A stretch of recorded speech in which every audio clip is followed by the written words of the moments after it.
The biggest nutritional benefits of eating plants is they have a much denser nutritional content per pound, right? So I can eat, let's say, a pound of plants, let's say like spinach and quinoa and beans, and I'm going to get a lot more nutrients out of that versus like eating 3 pounds of meat. And that's just because they're denser in its saturation of that nutrient. Eating plants, you have to know what to eat. Getting right into the protein aspect of it, because plants don't offer a complete protein, at least most plants do. Now, some people will say that like quinoa and a few other proteins have a complete protein. I haven't experienced that.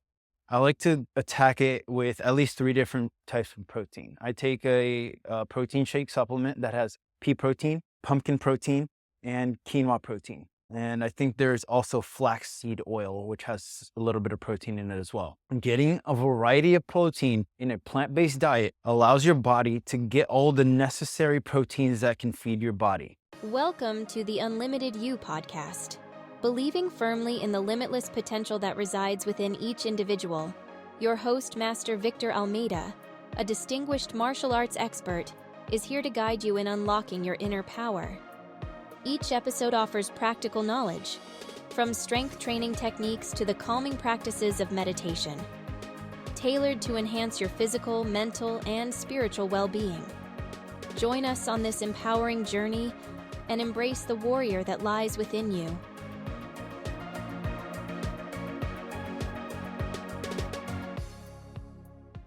Welcome back to another episode of The Unlimited You. We took a little break after Loveburn. We did an art installation called The Beast's Cage. You can check out a video on it. You can also read about it and the representation of the artwork on our website. It is a glass installation. We got an art grant to take it down to Florida. It's absolutely beautiful. Definitely check it out. In today's episode, we're going to be talking about a vegan diet, the benefits, the hardships, getting proper nutrition, and why people do it. I myself was a vegan for quite a while. I now eat a vegetarian diet just because it's a lot easier to get certain proteins and it's a lot easier to eat out. There are some hardships in eating a vegan diet. I try to eat vegan, I would say, maybe 5 out of the 7 days of the week. And oftentimes I do have eggs sometimes on the weekend. One of the biggest benefits for myself for a vegan diet is health. That was kind of what got me to start reducing my meat intake. Now, at first, if let's say you're interested in reducing your meat intake, it's really hard. The cultural aspects of it, the brain connection of, you're so used to eating meat. Some people don't even feel full if they don't eat meat. And that's totally normal. And it can be very hard to jump into something, a large change in your life, if you just tackle it head on. Some people can do it. Not everybody can. For me, I had to start doing it one day at a time. I picked maybe one day out of the week that I didn't eat meat. And I started to see differences in my training. I started to feel lighter. I started to have more energy. And I just kept on going. I, then took it to 2 days. I took it to 3 days. And then eventually I was eating a fully vegetarian diet. One of the biggest benefits for me is the reduction of feeling bloated after a meal. I would eat a vegetarian diet and it's much easier for your stomach to process those simpler proteins, the simpler meals. When you're eating meat, you're basically you're eating an animal that ate the source of the nutrients like a plant, right? The plant is getting its source of nutrients from the sun, the water, and the soil. And that is its direct source of nutrition. When the animal, like let's say a herbivore, eats a plant, they're taking and breaking down the plants and taking the minerals from the plants. A carnivore or an omnivore would then eat that animal, right? There's now complex proteins that have been created in that animal body. Things like collagen, full proteins that are a little bit more complex. We call them complete proteins that your body can intake, and it's essentially like whey protein. You only need to take whey protein in order to, fully substantiate the body. The problem with eating meat is that normally it's farmed, right? So, you go to the market now, you have farmed salmon, you have beef where you don't know where it came from. They're using a lot of hormones, they're using a lot of antibiotics as preventative measures to keep animals sick. Chickens get a lot of antibiotics to keep them from getting sick just because of the environment. So you're essentially exposing yourself to, pesticides, to those antibiotics. You're exposing yourself to these things that you necessarily don't want in your body all the time. The addition of the saturated fats, the high fat in the meat can also increase heart disease, hypertension, which is high blood pressure, and type 2 diabetes. So going on a plant-based diet, or at least increasing your vegetable intake, can severely reduce your risk of a heart disease, of high blood pressure, and for some people that completely remove meat, or they'll see a lower intake in saturated fats, they can see a complete reversal in type 2 diabetes. There are studies on this. Now, I don't want to say like a blanket statement that if you do this, you're going to see this happen, because everybody's body is a little bit different. And I want to make it clear that I'm not saying that everyone here should be vegan. What I'm saying is, if you're interested in becoming vegan, eating a vegetarian diet, that these are maybe the things that you want to look out for. And these are the things that you should know that there's going to be hardships in doing so. I have a lot of my students, they eat meat. I'm completely fine with that. Everybody has their own personal choice.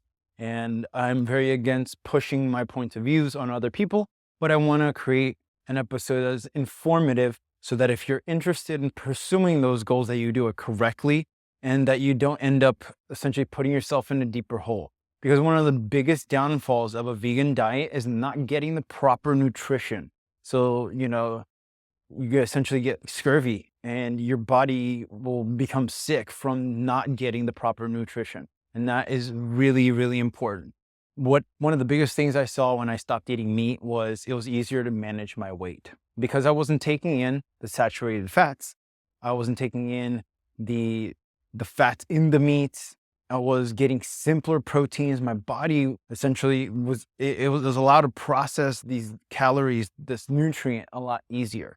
And I was able to manage my weight better. But let's say like you go and you eat a vegan or vegetarian diet and you're like chugging on, Diet Coke all the time, or you're chugging on, sugar, or eating bad, you're still probably going to have issues with your weight. So this is a very big important thing, is that if you're looking to manage your weight at a vegan or vegetarian diet, that you do so by eating actually plants, fruits, nutrients, nuts, and you remove, processed foods, you remove sugar intake, especially liquid sugar. That's huge. You can drink so much sugar through a liquid and it goes right to your belly, right to your butt where you don't want it. Now, one of the biggest nutritional benefits of eating plants is they have a much denser nutritional content per pound, right? So I can eat, let's say, a pound of plants, let's say like spinach and quinoa and beans, and I'm going to get a lot more nutrients out of that versus like eating 3 pounds of meat. And that's just because they're denser in its saturation of that nutrient. Eating plants, you have to know what to eat. Getting right into the protein aspect of it, because plants don't offer a complete protein, at least most plants do. Now, some people will say that like quinoa and a few other proteins have a complete protein. I haven't experienced that. I like to attack it with at least 3 different types of protein. I take a protein shake supplement that has pea protein, pumpkin protein, and quinoa protein. And I think there's also flaxseed oil, which has a little bit of protein in it as well. Getting a variety of protein in a plant-based diet allows your body to get all the necessary proteins that can feed your body. If you don't do that, if you don't intake enough food, if you don't intake enough protein, you're actually going to see a reduction in your muscle. You won't, even if you work out all the time, you're probably going to be full of pain because your body's not going to be able to rehabilitate itself. And it's really important when you're going to a vegan or vegetarian diet that you usually increase the amount of food that you're taking in. That's because you're going to be consuming less calories. That's going to be easier for you to manage your weight. But let's say for me, for people who usually train martial arts, you're usually trying to gain a little bit of weight, putting on muscle. You're trying to shed fat, right? You're trying to shed the fat weight and you're trying to put on lean mass, which is muscle.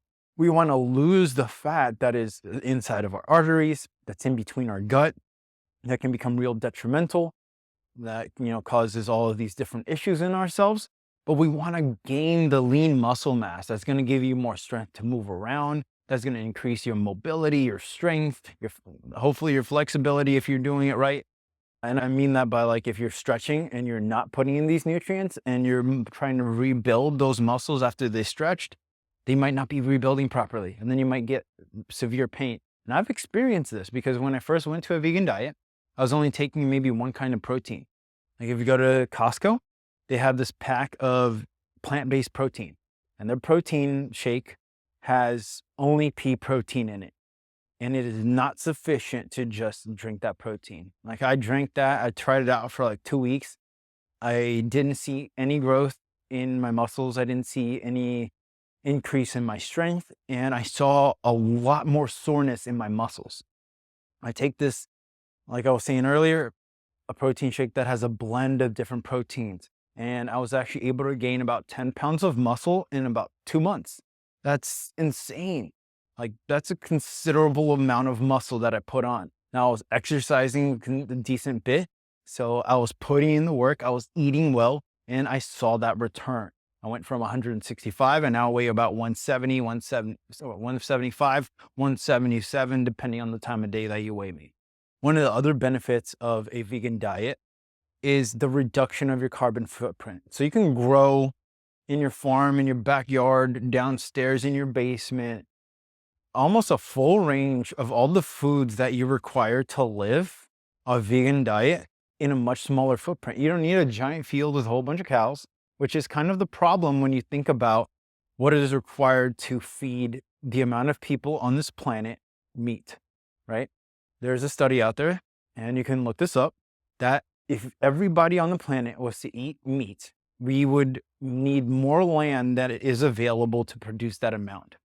At Fera Academy, we believe every person has unlimited potential waiting to be unleashed. Join our academy and discover your inner power through disciplines like Taekwondo, Brazilian Jiu-Jitsu, Muay Thai, martial arts weapons, and more. Our experienced instructors empower you with the skills, strength, and wisdom to become an unstoppable warrior. Train in a focused, inclusive environment where you'll progress quickly. Learn meditation, nutrition, and breathing techniques to develop a balanced body, mind, and spirit. Uncover your true potential and prepare for life's challenges at Fera Academy. Start your journey. Visit feraacademy.com today.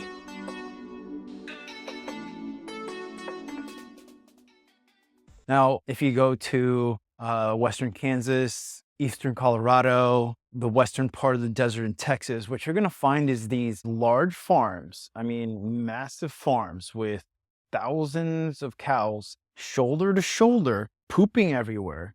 And then they take their poop because there's nowhere to go. There's such a massive amount of feces. They put it in essentially a lake of poop.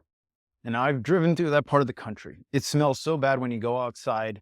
You don't want to be there. I don't know how people live in that area. And they're populated. There's people that work in these fields, and there's serious health hazards from working in those fields. You go to North Carolina, there's the same issue with hog farms, that there's so much poop produced from the hog farms that they're literally spraying it onto their fields, and they have sprinklers sprinkling poop on fields. Now, people are eating that food, and there's been few lawsuits against those companies because they've been essentially spraying feces on people. Now, this is not only inhumane to the people experiencing this, but to the animals as well. Like, you're putting them in this isolated area where they're suffering. Now, think about what that's doing to the quality of the meat. They're not going to be healthy cows. They're not going to be getting the right nutrition. They're going to be sick. They're probably going to be really adding a lot more of those antibiotics so they don't get sick, to prevent the meat from becoming bad, because sick cows equals dead cow, and dead cow, well, you get where I'm going. So the aggravated method of creating a large source of meat for everybody to get food in a cheap way has created a method that is not safe and not nutritious for you to get your meal. So let's say you go to like a McDonald's, a Burger King, you get that burger. You don't know where that burger came from. Most likely one of these farms, because it's a lot cheaper to stack these animals in a tiny pen rather than letting them roam around. Now, a better method, of course, is, you get grass fed, but you're still seeing a lot of these other problems where, they're not getting the right nutrition. You're still going to be getting the fats and the meats, and you're still getting complex proteins. Now, a lot of us in school, hopefully, we're taught this process of plants to break down nutrients from the sun, the soil, and water to get their energy. Herbivores eat the plants, right? And then omnivores and carnivores eat those animals, and omnivores also eat plants. Now, if you think about it, the nutrients that are coming from the direct source of these plants is going to be much more potent. So it's going to be faster for your body to process, meaning you're not going to be bloated as much. You're not going to get as much heartburn. You're not going to have all these stomach issues that a lot of these people deal with. Now, I've actually gone to the hospital for dealing with stomach issues from acidity, from eating a not healthy diet. I haven't had a single problem since I've gone vegan, except for finding out the right nutrients to put in my body. And I'm going to talk about that in a little bit. Talking more about the reduction of the carbon footprint, aside from requiring less land, it's not as aggravating to the soil if you would do it in a proper manner, in the permaculture manner, where we are not trying to extract as much from the soil, but instead we're trying to create a sustainable method of growing our food.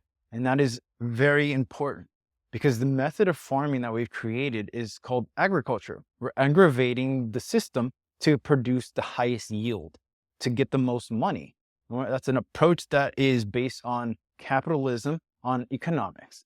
And what that does to the soil, as most of you probably know, is it drains the soil of its nutrients. That way, the food that you're eating, if you've ever gone outside the country, they usually have much richer foods because they're growing food in a different method. The food here in the United States, it tastes blander. You need to eat more food to get filled. Like, I went to Oaxaca this past year in Mexico, and I ate about half the amount I did, and I felt full. I felt the nutrients coming into my body. The food tasted better because they're using a better system of getting their food. They're growing their food in a richer soil. So that soil, the sun, and the water they're putting into it is cleaner, and the food comes out cleaner. It tastes better. And if you've ever grown your food at home, you've probably experienced that it tastes a lot better than the stuff at the grocery store. And that's simply because of the system we have created. So not only reducing the carbon footprint, but also farming correctly. This is why I always recommend people create their own gardens. Garden in your backyard. Start a garden. If you live in an apartment building, maybe start a little window garden, and get one of those little window hangers. You can even grow pots and grow food inside, like, do what you can. You don't necessarily have to have a large amount of land to do it. In the Netherlands, there's people growing food indoors. It gets cold out there and they want to grow food year round. They have greenhouses as well. Aside from that, we're talking about also conservation of water and land. The amount of water that it takes to feed a cow, to feed a chicken, to feed all these different animals is insane. You use a lot less water to feed a plant, and then you get that return back. In turn, that water could be used for yourself, for running a permaculture farm, that then you can catch your own water, you can filter your own water. And that way I personally don't drink tap water. I want to do eventually a whole episode on water and what gets put in our water. I have an article on our website if you want to check it out. It talks about fluoride in water and a few different things that they put in our water. I definitely recommend, if you can, get a reverse osmosis filter, put it in your house, put it under your kitchen sink. That way when you go in there, you just fill it up, boom, you have perfectly clear water. One thing to mention is you don't want perfectly distilled water. That's going to take nutrients out of your organs and probably kill you.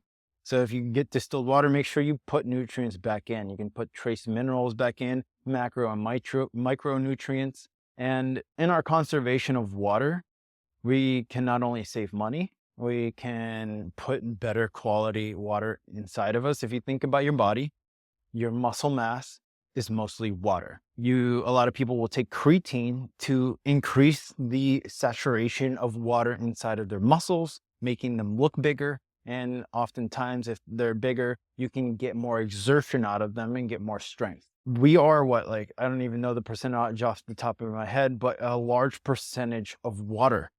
And if you're putting in diluted water, if you're drinking chlorinated water, that essentially kills your gut bacteria. It's not healthy. So, talking about a diet, we're really being conscious about what we put into our bodies, where it comes from, how it's grown, how it's prepared, how it's served, and it all affects us in the end. Talking about biodiversity, we have a lot of monocultured farms, mono meaning one plant being grown on a large field. That monoculture, let's say there's a disease that comes, it starts wiping out one plant, spreads to the other, next thing, half your field's gone, right? That's also creating the instability, that aggravation in the soil that reduces the nutrient that gets put into your food. Creating biodiversity is going to allow us to have different intakes from the soil. You're going to have different crops that are going to essentially support each other. Maybe one's lower, maybe one is taking a different type of nutrient. They're not going to be competing for themselves. Like the Native Americans, when we first arrived here, they were doing squash, beans, and corn together in a field that was a lot more sustainable. We took over the area, we started cutting down trees, and now you're seeing this, monoculture farm. One of the biggest problems about the meat industry and both fish and cattle is the space required. You have the Amazon in Brazil. I'm Brazilian. I'm from Brazil in Bahia. And it is heartbreaking to see them cutting down luscious, rich jungle area to start cattle farms. It is absolutely backwards. You have some of the richest soil, terra preta, which has different bacteria that'll break down the decomposing matter and create natural fertilizer that feeds plants. You can literally grow almost anything down there. And they're cutting down the richest jungle in the world to raise cattle. And they're also growing soy. So I'm not saying that the plant industry is perfect, because we went out to California and they're growing almond trees, which are they're very water hungry, out in the middle of the freaking desert. It's 105 degrees outside. The soil is perfectly dry, and they're just pumping at 5 o'clock in the day, middle of the hottest part, and they're just pumping out water on these fields. Absolutely unsustainable. So creating a sustainable way of getting our food. Biodiversity, growing our food in this permaculture format. You can look up at Oregon University. They have a wonderful class in permaculture. Permaculture is an ancient way of growing food that is sustainable. It keeps the nutrients in the soil. It provides a safer way to harmoniously, you can have animals in that system. You can have chickens eating the different parasites, the different bugs that are eating your food. You can, circulate the different crops growing in fields. You can capture water and slow down the process of it moving through the watershed to allow it to get into the groundwater that then the plants are going to use to grow. So it's about creating a system that is sustainable, which right now our food system is absolutely not.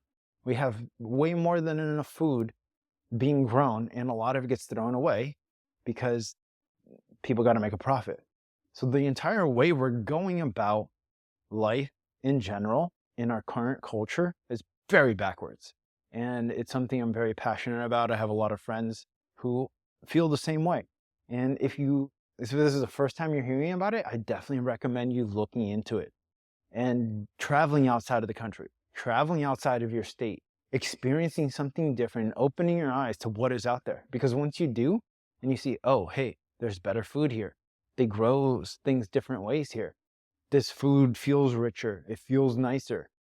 You're going to open your eyes to what's out there. Thank you for joining Victor and Andy on The Unlimited You.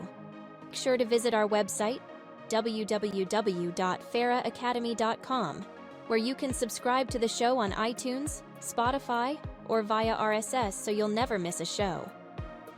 If you found value in this show, we'd appreciate a rating on iTunes. Or if you'd simply tell a friend about the show, that would help us out too. Be sure to tune in next week for our next episode.